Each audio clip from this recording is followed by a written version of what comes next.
vlog series. This is entry number 14, and I can say this week I'm at ease a lot more than I was the previous week. The previous week, life was kind of really fast paced, and the structure wasn't all the way there, so my flow wasn't there. So this past week, I got my flow back. Like, we got a pretty good routine kind of settled here at home, which makes prep life that much easier. But with that said, even through the highs and the lows of a prep, I definitely try to keep perspective, and watching clips like that of my wife and son just being at the park, walking together, it just puts life in the right perspective for me. So I know that, through the highs and lows of the sport, that it's just that. It's a sport. So but yeah, overall this past week, a lot better. So I'm a lot more at ease, not as stressed. And really with the prep, I've even though I'm a veteran, I've been around a long time, I would say that this prep so far has been the most poised and relaxed that I've had to date. I'm still in the early stages, still have a long ways to go, but I can tell that the pace of the prep, the confidence in the approach I'm taking, it just has me so much more relaxed than I have been in years past. So that's been really nice. It's been a nice feeling. It's been nice to not have to feel the effects of the prep. Sure, I've had a couple of days where I felt some hunger, but nothing crazy. And I think the setup I have, like I said, has been one of the reasons why I'm experiencing such a good relaxing start. So as of this week, I'm actually 3 months into this prep. And for those of you who are just following along, the target, at least my targets, the approach basically was the month of June to go from 204 pounds down to 200, and then the month of July kind of hold 199, 200, and then August get back into some digging for some fat loss and get my body weight down to 195, and then the month of September hold 195, maintain that. So the approach, the theory behind all this is that dig for 4 weeks, get some fat loss, make sure my strength stays intact. Hopefully it improves while I'm dieting down.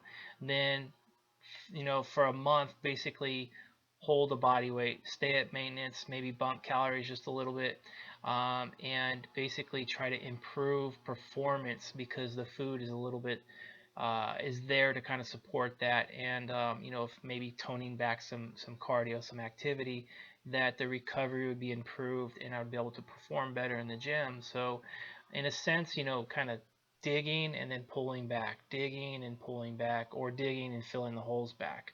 So that's kind of the theory behind why I'm doing like an every other month approach. And so far it's gone pretty well.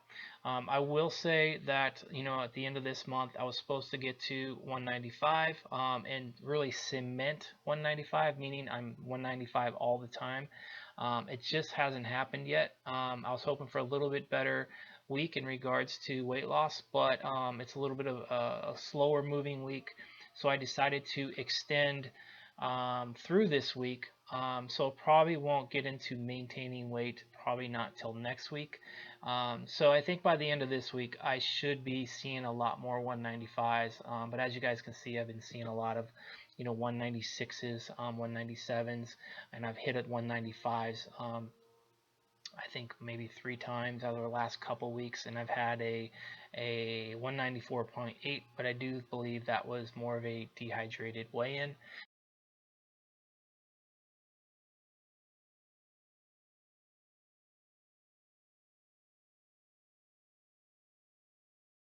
I even this past weekend, instead of rolling with my typical 2 refeeds in a row, I went with one to see if I can, dig a little bit harder to kind of get me to the 195 a little bit quicker. Um, but so it didn't happen. So that was again the decision why I said, okay, let's just extend this another week and not be overly assertive. So as far as the macros, cardio, really nothing has changed. I've basically been keeping the same macros, 5 low days, 2 high days, with the exception of this past week. I went with 1 high day, and the cardio has been 5 days a week, 35 to 55 minutes of walking, and I would say probably this past week I've been averaging probably about 40 minutes of walking on the average per day for those 5 sessions. But yeah, so yeah, I would say overall though it's been good. I feel good even though I've had to push a little bit harder this past week. Only having one refeed. I mean, at this stage of the game of prep, it's really not. I'm not really feel the effects of that. So all in all, yeah, that has been going good. So macros, cardio, weigh-ins, it's rolling along. So I'm gonna go ahead and get into some training highlights, and I'll do some voiceovers for that. So right now I'm in the third week of my current block of training, and that's actually the heaviest week in regards to the loads, because basically I'm just running a linear progression scheme, in a sense trying to increase the load each week, decreasing the reps down. And this week is like I said, the heaviest week. So far I've done pretty good. All my lifts have been moving up, even though I've been pressing for fat loss. This past month, all my lifts have been going up. I would say I've only missed on maybe one or two targets over the course of the month. So exactly what I want. I want just that while I'm dieting down and losing weight is to be able to improve my performance in the gym. So far I've been doing really well. So if I can get through this week here, um, then basically, by and still, hit all my targets on my list, that's a good thing because I'm still pressing for fat loss. Then next month, when I get into, more of a maintaining month, I should still be able to keep improving my performance, which would be a really nice thing if I can get my lifts even higher than they are now. 4 weeks from now, when I go to start another digging phase, that I'll be starting that fat loss phase stronger. So that is a good thing. That's exactly what I want to do, is to keep improving performance while I am dropping my body weight down. And again, I feel like because I'm you know going at a snail's pace here to do it, that it's the reason why I'm still getting my numbers up, and overall not really feeling the stress that one would feel while prepping. So it's been, again, so far over the last 3 months, it's going as planned. I've only had one small hiccup, and that, like I said, this week I just didn't really hit my fat loss target, and that's to be expected from time to time. But there's no panic. It's just extend another week of dieting, and because I have such a long time to get things accomplished. Like, it's more of an open-ended prep than it is a closed prep. So basically, a closed prep would just mean you have like a set deadline, whereas an open-ended prep means you just basically chase the physique. And once you get your ass all the way dialed in, then you select the shows you want to do. And in my opinion, there's less stress, less pressure that way, because you're not racing against the clock. You're basically just, letting the progress come to you, and you don't really have to chase it down too much. I mean, you have to chase it down a little bit, but you don't have to force it. That's the thing. I think, from years past when I've forced my preps, meaning I've really just pursued, the scale, or pursued fat loss per se, without any regards to training, or performance, or outside stressors, or anything like that.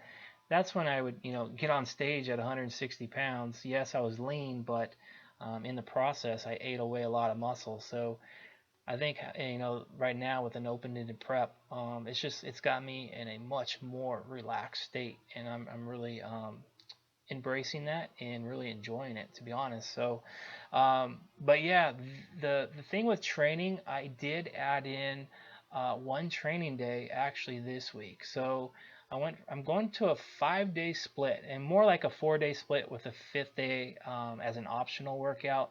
And the reason I did that was simply because my wife and I were training together, but with her her schedule getting really, really busy. In the summer, she was basically off from work because she's a preschool teacher, so she had the summer off, but she's back to work now. Plus, she's back in school getting her master's degree, so her schedule is like really busy, and we haven't really been able to train too much together. So I had to revise her training schedule. I actually had to, change days up and things like that for her. So it threw things off for me and her training together. So by having this fifth day as an optional day, I could kind of stay along the lines of training with her on occasion, as well as keeping my training going the way I needed to be going. So it was just kind of trying to blend her and my training schedule somewhat together in a way where we could train together a little of the time. So, um, but yeah, I mean, as far as the training goes, with the next block, the change is going to be made is I'm going to add more volume to what I'm doing now. And right now I'm doing about 3 sets per movement. So next month, or when I go to I stop the fat loss phase right now and go to more of a maintenance month, I'm probably going to just increase the sets from 3 to 4, but only on like my secondary movements, like squats, maybe RDLs, and those bigger movements. I'll probably be keeping them at 3, just because the loads are much higher on those lifts, and my joints tend to take a little bit more of a beating because of that. Especially on squats. My left hip has been kind of bothering me still, even though I took out deadlifts because those were bothering me. This last squat session, as you're seeing here, this was actually yesterday. That was 355 for sixes. I haven't touched 355 in quite some time, and in months past, this would have been like a set of 10. But now it's just, getting six was a chore here. Like I really wasn't feeling it too much. So I had to actually get in there and grind pretty hard on the last rep or two to accomplish the target. But today my hip is kind of feeling the effects of that. So, going from 3 to 4 sets on this, I just don't feel like it's worth, there's not much reward for the risk. So it's better for me just to make sure that I cap this at 3. That way I can, keep myself, somewhat healthy moving forward. So the accessory movements, though, yeah, I'll definitely be adding, another set to those, so getting a bit more volume. And again, being that I'm going to be, looking to keep my body weight relatively the same and not changing there, and potentially, I'm probably going to be decreasing cardio down a bit, and hopefully add maybe anywhere between 1 to 10% of a food increase over the month of September. That I think that should be enough to allow me to do that fourth set without having any negative effects from it, and hopefully only positive effects from it. And then the following month, when I get back into another digging phase, I'll probably bring that volume back down to 3 sets, just so I know that I'm able to perform at a high level, and just as importantly that I'm able to recover from it. And if the calories are a bit lower and I'm doing a little bit more cardio, then yeah, the recovery, probably won't be as good as it would be, obviously with less cardio and more food. So that's kind of the game plan moving forward. So hopefully this isn't too much of a repetitive talk week to week, but I'm just kind of trying to keep you guys in the loop with how I'm doing things. And I'm going to leave you guys on with one last thing that I think is quite interesting. It has to do with numbers.